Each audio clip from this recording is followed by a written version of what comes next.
영원토록 주님의 은혜를 사모하고 주의 그 품 안에 거하기를 원하며 간절하게 드린 이 귀한 찬양, 온 성들의 동일한 믿음의 고백이 되는 줄로 믿습니다. 이제 말씀의 자리로 나갑니다. 성령 하나님 임재하사 강한 바람처럼 세미한 음성으로 말씀하여 주옵소서. 예수 그리스도의 이름으로 기도하옵나이다. 아멘. 매년 6월은 환경의 달로 지키고 있고 또 6월 첫 번째 주일은 환경주일로 지키고 있습니다. 현수막이 다른 때보다 크죠? 만들 때 좀 크게 만들었습니다. 어느 때보다도 지금 우리가 그런 표현을 쓰더라고요. 지구가 지금 몸살을 앓고 있습니다. 이때에 최소한 하나님의 창조의 섭리를 깨닫고 아는 성도들만큼이라도 하나님의 창조적 이 은혜 가운데 우리의 작은 이 몸부림을 통해서라도 하나님 만드신 아름다운 자연이 회복되어지고 또 복원되어져서 더 귀하고 아름답게 살아가는 성도적 삶이 되었으면 좋겠습니다.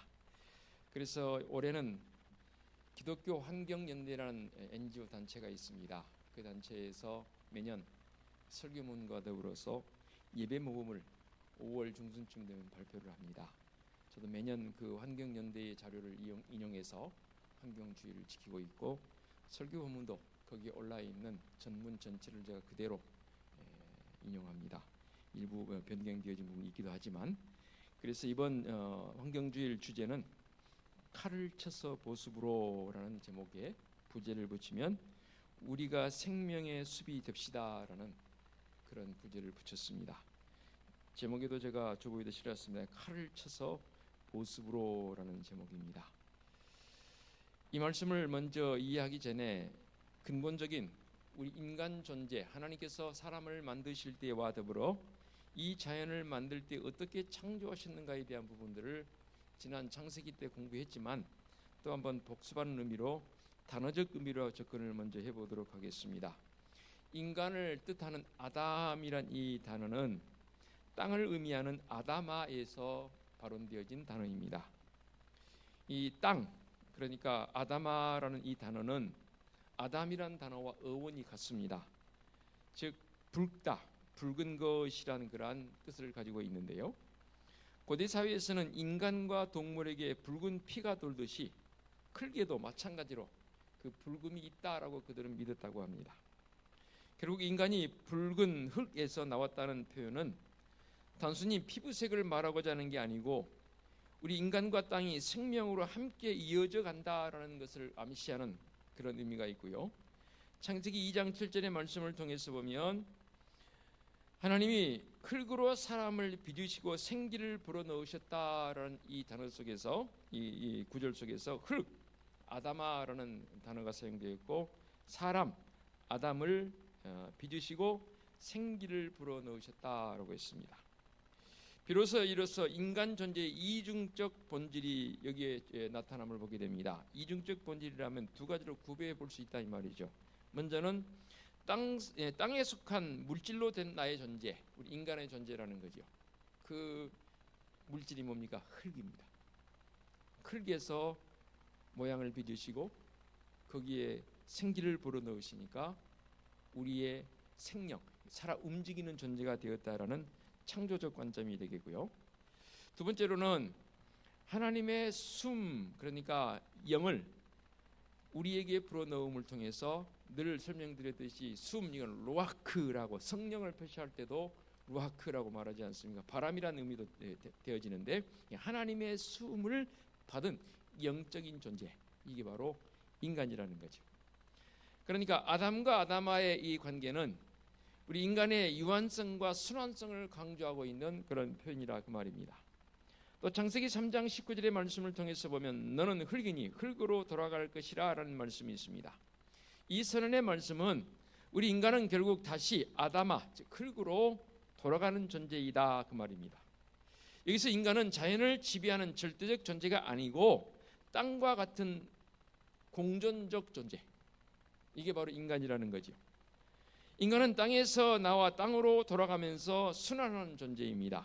이 점에서 창세기의 인간 이해는 생태적 관점으로 우리는 모두가 유기적 관계를 가지고 있다라는 어떤 지배 내지는 속함 내지는 분리된 그런 게 아니라는 거죠. 서로 유기적 관계를 맺어서 순환되어지는 관계, 이게 바로 자연과 인간의 관계입니다.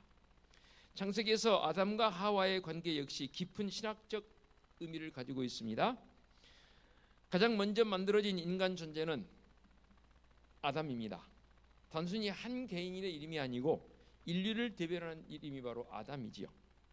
그래서 인간을 뜻하는 보편적 개념으로서의 아담과 더불어서 하와는 창세기 3장 20절에 보게 되면 모든 사한자의 어머니라고 설명됐듯이 생명 혹은 살아있음을 의미하는 그런 표현이 되게 되는데, 아담과 하와는 따로 떨어진 존재가 아니고 둘이 결합함으로 온전함을 이루는 그런 모습.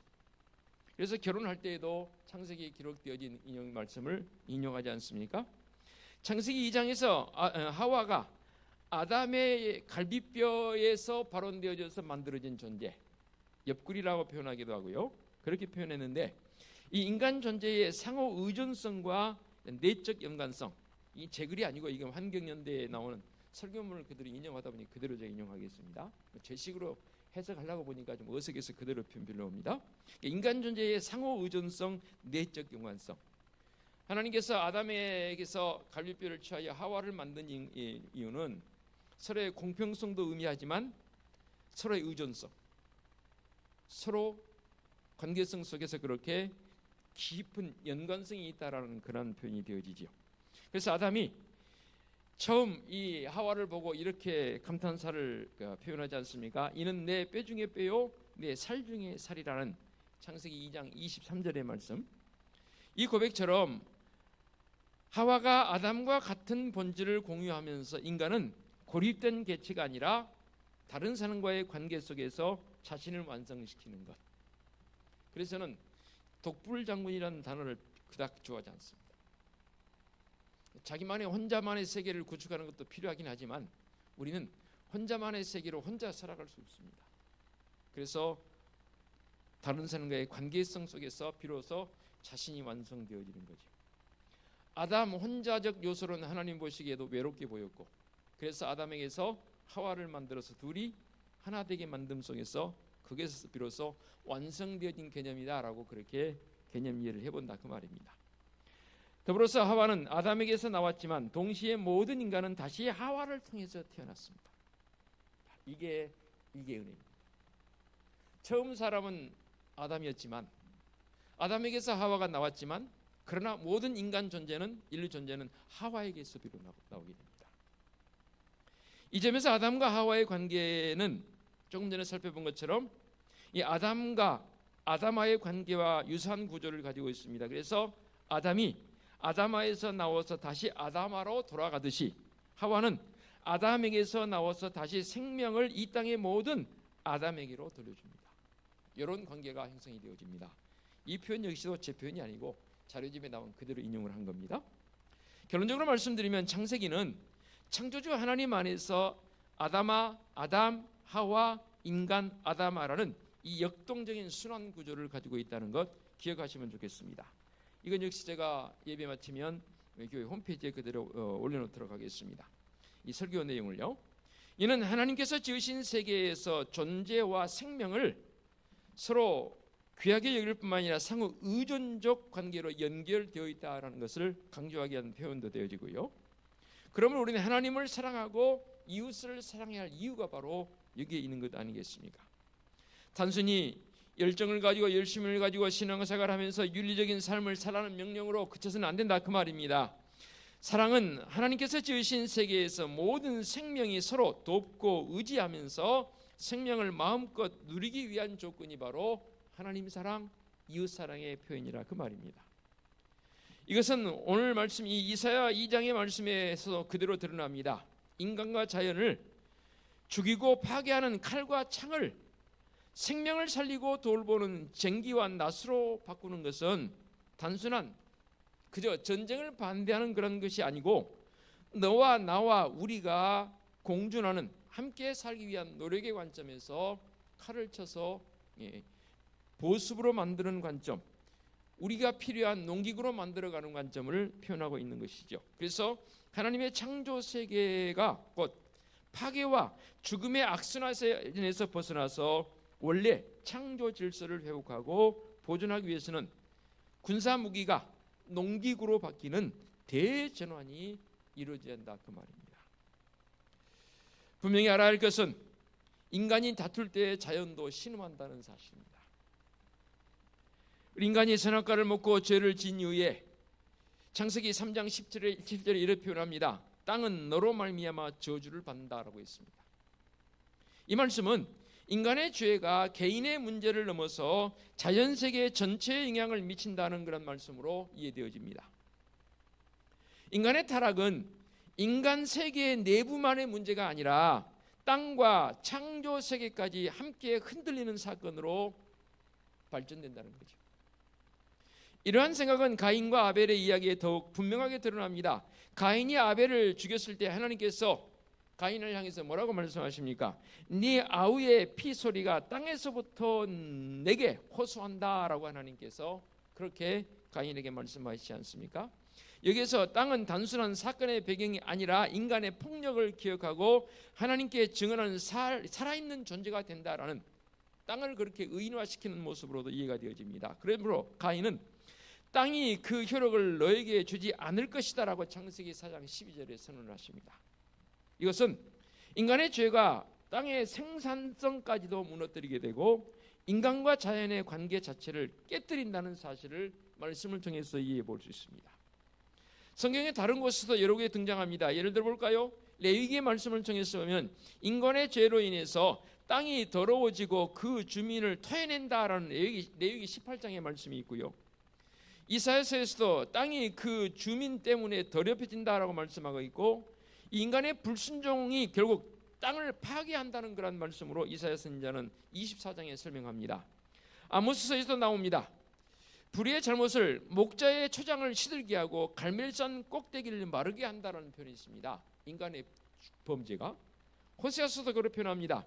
이 땅이 슬퍼하고 그 안에 사는 생물들이 쇠약해진다라는 표현을 썼습니다.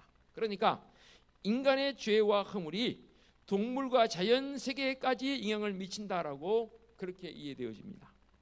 이런 표현들은 인간과 자연이 서로 분리될 존재가 아니라 하나의 공동체적 연결성을 가지고 있는, 조금 전에 말씀드렸죠, 유기체적 관계입니다. 신약 성경에서는요 더 깊이 있게 다룹니다. 사도 바울은 먼저 요한으로부터 출발되어진 이 표현들을 한번 그대로 인용해 보겠습니다. 하나님은 인간만이 아니라 세상을 사랑하셔서 독생자 예수 그리스도를 우리에게 주셨다라고 요한복음 3장 16에 표현했잖아요. 그때 바울은 이렇게 표현합니다. 로마서 8장 20절.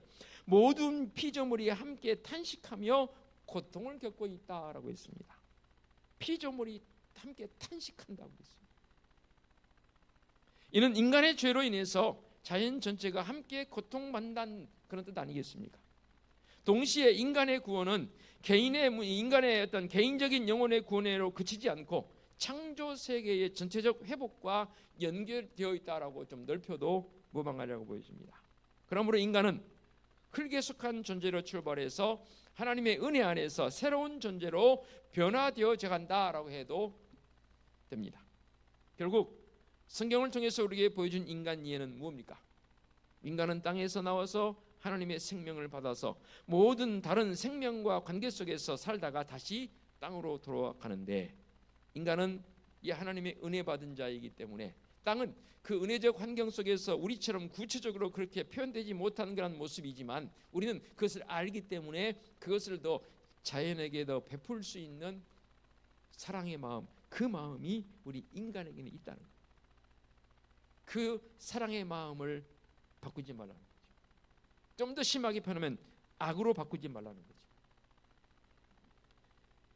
무기와 전쟁은 결국 자연을 해치는 그런 결과를 가져오게 됩니다. 전쟁과 군사 무기는 기후 위기 시대에 단지 사람의 생명만 파괴한 게 아니란 말입니다. 대기와 토양과 물과 숲과 농지, 이 땅의 모든 생명을 무너뜨리게 됩니다. 그래서 군대는 평상시에 막대한 화석 연료를 소비하고 전쟁이 시작되게 되면 각종 무기를 생산하고 사용하고 파괴하면서 탄소 배출이 어마어마하게 급증합니다. 미국 브라운 대학교 전쟁 비용 프로젝트라는 그 기관을 따르면 2001년 이후에 미국 군사 활동과 전쟁 수행 과정에서 배출된 온실가스가 약 12억 톤에 이른다고 분석했습니다. 12억 톤이 얼마나 되는지 저도 잘 가늠하기 힘듭니다. 어마어마한 수치입니다. 또 스톡홀름 국제평화연구소에서 발표한 학술지에 군비 증강이 탄소 집약도를 높여서 기후 목표 달성을 어렵게 만든다라고 했습니다. 얼마 전에 대선 때 모 후보자가 R200 하니까 어느 후보자는 모르고 어느 후보자는 알고, 이 R200이 바로 이 탄소를 배출하는 이산화탄소를 축소시키는 그 역할의 세계적 기구이지 않습니까? R200 아십니까? 그랬더니 모른다고 그러더라고요. 그래서 그것으로 인해서 이슈가 됐던 그런 모습처럼 지금 우리나라에도 모든 경제적 구조 속에서 최소화시킬 수 있는, 탄소 배출을 최소화시킬 수 있는 그 일들을 위해서 부단히 더 힘쓰고 있습니다. 그렇습니다. 군대의 이 탄소 배출 어마어마합니다. 더더욱이 전쟁이 일어나게 되면 상상을 초월할 정도로 탄소 배출이 늘어난다 그 말입니다. 이 파괴된 시설을 다시 복구하려면 건설 자재와 중장비 사용이 늘어나고 추가로 탄소 배출이 더 나타나는 것이죠. 예를 들어 볼까요? 최근에 지금도 전쟁 중인 우크라이나 전쟁, 환경 파괴와 더불어서 이제는 대형 산불, 물류의 이동, 재건 등등 기후 환경 변화가 급격하게 그 지역에 일어나고 그 지역으로 그치는 게 아니라 우리에게도 지금 영향력이 끼쳐지는, 지구촌 전체에 영향력을 끼치고 있습니다. 최근 추정에 따르면 러시아가 2022년 침공 이후에 우크라이나 전쟁에 가져온 피해를 이산화탄소로 환산했을 때 그 누적 피해가 2억 3천만 톤 정도 된다고 합니다. 조금 전에 미국 이 군대가 주둔하는, 군대가 운영하는 하면서 배출한 탄소 배출량이 얼마라고 했습니까? 12억 톤이라고 했습니다. 지금까지.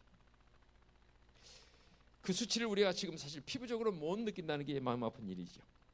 또 최근 가자 지구에 대한 이 유엔 환경 계획 평가에 따르면 전쟁으로 인해서 하수, 건물 잔해, 독성 물질, 팔레스타인 땅의 토양, 물, 공기 등을 오염시키고 있는데 폐수 처리 시설 파괴와 식수 오염으로 인해서 인간 생존의 생태가 위협당하고 있고, 이것을 복원시키는데 또 앞으로도 어마어마한 비용이 들어갈 것이라고 합니다. 이것은 곧 계속된 물 부족 현상, 기후의 변화, 땅의 어떠한 형질 변화 등등, 식량의 부족, 식량을 공급하기 위해서 또 다른 데서 공급해야 할 등등 여러 가지 것들이 악순환되어지면서 더 많은 환경 파괴가 일어나고 있다는 것이죠. 이 밖에도 지금 현재 잠시 쉬고는 있지만 미국이 이스라엘 지금 전쟁을 벌여서 심각한 관계에 있습니다.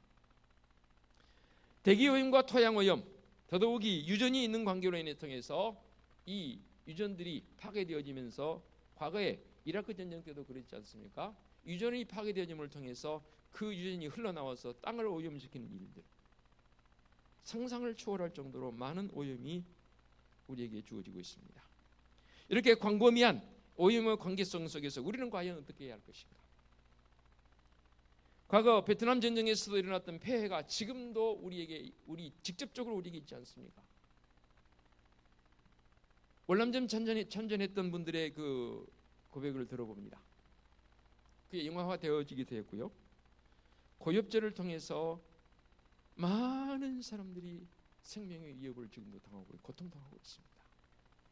영화를 봤더니 그런 영화가 나오더라고요. 그 고엽제가 뿌려질 때 비행기로 뿌리지 않습니까? 쫙 뿌릴 때 당시에 군인들은 몰랐으니까 그게 습기로 물로 다가오니까 그 습기를 막기 위해서 비행기에 뿌려지면 오히려 그 밑에 서서 그것을 샤워하듯이 맞았다. 뭔지 모르니까. 그게 고엽제인데. 그 고엽제로 인해서 지금 어마어마한 장애를 앓고 있고, 심지어 그 고엽제를 통해서 피해를 입은 자들의 자녀선들이 원통만큼이나 기형적인 현상이 드러나고 있고. 고엽제 뭔지 아시죠?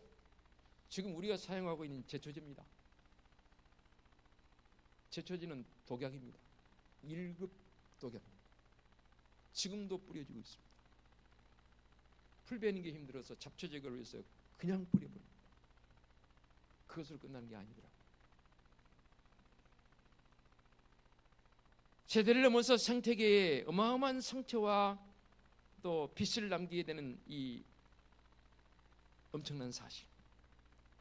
전쟁은 숲을 없애고 농지를 황폐화하고 먹이사슬과 모든 순환 관계를 다 끊어버립니다. 기후위기에 더욱 중요한 이 탄소가 배출을 통해서 지금 우리에게는 삶의 자리에서 피부적으로 느낄 정도로 기후변화를 경험하고 있습니다. 그런데 자꾸만 나라마다 군비 이 증강을 위해서 경쟁을 하고 있습니다.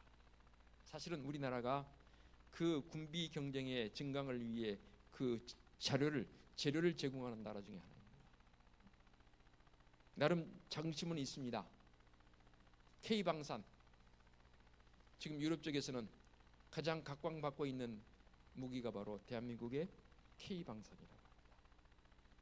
전차하며 여러 가지 것들, 최근에 또 전쟁을 통해서 방어 체계를 이기는 미사일 종류, K방산이 탁월하다고 합니다. 그런데 과연 자긍심만을 가지고 있을 것인가? 2024년 세계 군사비가 2조 7천억의 달러에 이르렀다고 합니다. 이 지출 증가는 재생에너지 전환, 기후적응, 재난복구, 생태복원에 들어가야 할 재정과 정치적 집중력을 빼앗는데, 다시 말해서 전쟁과 군사주의가 불러오는 환경피해는 배출과 오염만이 아니라는 겁니다. 세계 곳곳에서 기후위기에 대응할 수 있는 사회 능력 자체를 약화시켜버렸고, 최근 전 세계에 확산하는 전쟁과 막대한 군사비 지출은 기후위기를 돌이킬 수 없는 재앙으로 만들어가고 있습니다. 자, 말씀을 좀 더 깊게 들어가 보십시다. 자연이 분노할 때 전쟁이 일어납니다. 인간이 전쟁을 일으킴을 통해 자연이 파괴되기도 하지만 역순환적으로 관점에서 악순환으로 연결되는데, 그럼을 통해 자연이 또 붕괴되어지면 우리 인간은 전쟁이 더 늘어난다, 그 말입니다. 결론적으로 그거죠. 전쟁이 일어남을 통해서 땅이 황폐화되어지고 자연이 파괴되어지니까 그 자연을 통해서 생산되어져야 할 우리에게 먹거리로 다가와야 할 것들이 전쟁을 통해서 폐허가 되어버리니까 그거 먹거리를 갖기 위해서, 차지하기 위해서 또 인간들은 전쟁을 벌인다는 거죠. 악순환입니다. 한번 물어보겠습니다. 우리나라 현재 쌀 수급이 자체적으로 100% 됩니까, 안 됩니까? 우리 지금 주식이 쌀이잖아요. 대한민국 땅에서 나온 그 쌀만 가지고 우리 대한민국 백성이 1년 동안 먹을 수 있습니까, 없습니까? 못 먹습니다. 모자랍니다. 쌀 수입이 어마어마하게 들어오고 있습니다. 물론 여러분 중에 지금 쌀 산 게 한국 땅에서 나온 쌀만 지금 사니까 그렇지만 전체적인 맥락에서 본다면 쌀 부족 국가입니다, 우리나라. 물은요, 삼천리반도 금수강산, 사방들로 보면 물입니다. 땅 파면 그냥 물 나옵니다. 그 물이 그렇게 많음에도 불구하고 우리나라도 물 부족 국가입니다. 마음껏 마실 수 있는 식수가 모자랍니다. 불과 40-50년 전만 해도 그러지 않았습니다. 저요, 등산 좋아해서 청년 때에 지리산 올라다니면서 저는 물통 따로 가지고 다니지 않았습니다. 그 계곡에 흘러난 물 그대로 마셔도 괜찮았습니다. 그리고 밥할 때는 그 계곡에 물 가져다가 밥해도 오히려 더 밥 맛있었습니다. 지금 등산하면서 그런 분들 여러분 보셨습니까? 아무도 없습니다. 자연이 분노하게 되면 전쟁이 더 일어난다는 말 마음속 깊이 새겨드려야 할 일입니다. 물이 부족하니 농사를 할 수가 없습니다. 농사를 하긴 하는데 물이 오염되어 있습니다.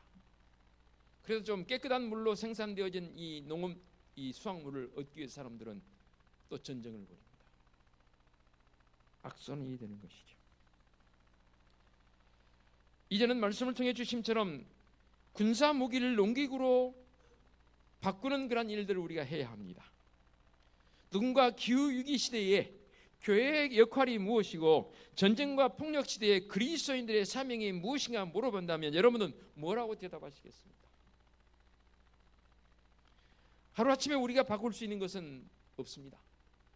그러나 영문적 표현으로 스텝 바이 스텝, 더딜지라도 한 걸음 한 걸음씩 우리에게 주신 이 창조 보존을 향한 하나님의 그 창조적 이 섭리 앞에 어떻게 우리가 겸허하게 나아갈 것인가, 한번 겸허하게 나를 돌아보면서 실천하는 방향 간략하게 말씀드리고 말씀 마무리합니다.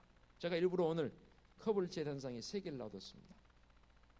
머그컵 뭔지 모르겠어요. 이건 텀블러입니다. 뭐 제가 100% 행한 건 아니고 많이 하려고 노력하고 있습니다. 제 방에서 쓰는 하루에도 뭐 10번도 이상 제가 물을 받아 쓰는 머그컵입니다. 이거는 밖에 나갈 때 가까운 데 갈 때 가지고 다니는 컵입니다. 그래서 물을 여기에 담습니다. 그리고 차에 이 뚜껑이 있으니까 차가 흔들리니까 물을 마십니다. 이거는 장거리 여행 갈 때 가지고 다니는 텀블러입니다. 꽤 오래 많이 썼습니다. 상당히 낡았죠. 커피를 사러 가도 이거 가지고 와서 주세요 그러면 할인해 줍니다. 얼마 할인했는지 아시죠? 300원 할인해 줍니다. 휴게소에서. 감히 제가 말씀드린 것은 우리 교회 현재 쉼터에서 종이컵이 너무 많이 나와요. 어떻게 생각하세요? 제가 지난주에도 일부러 제가 청소를 한번 해봤습니다. 교회 휘등을 다 일부러 비워봤습니다. 요즘 몇 주째 제가 비우고 있습니다. 지금. 물론 토요일날 청소하신 분들이 비우기도 하지만 주일날 오후에 휘통 차이 비우지 않으면 일주일 가야 하거든요. 그런 것도 있지만 일부러 한번 제가 환경 관점에서 지난주에 비워봤습니다. 종이컵이 엄청나게 많이 나옵니다. 물론 이 가운데 안 쓰신 분도 계시긴 해요. 좀 더 경각심을 불러일으키고 좀 줄여볼 수는 없는 것인지, 그렇다고 종이컵을 저는 쓰지 말자 말할 수는 없는 것이고, 교회에서뿐만 아니라 여러분의 일상생활 속에서 이런 텀블러나 컵이나 머그컵을 좀 활용해서 조금이라도 한번 환경 이 보존에 앞장서 보자. 어때요? 다른 것 제가 제안하지 않겠습니다. 종이컵 할 수만 있으면 줄여보십시다. 좀 뜨거우면 어때요? 하나만 쓰시고 겹쳐 쓰지 맙시다. 겹쳐 쓴 거요 빼서 그 다음 거 그거 쓸 것 같아요. 그거 같이 버리더라고요. 그러지 않나요? 뜨거우니까 종이컵을 2개를 겹치잖아요. 그러면 사용한 컵은 하나 그 버리고 하나 뜨겁다고 보조로 끼운 컵은 빼서 쓰나요? 안 써요. 같이 버려요. 좀 뜨거워도 그럼 하나만 써보자. 하나 쓰신 분들은, 혹시 차를 가지신 분들은 차에다가 이런 컵 놔두고 그동안 2번 했던 거 1번 정도는 이 컵으로, 그렇죠? 여러분 가정에서도 활용해보자고.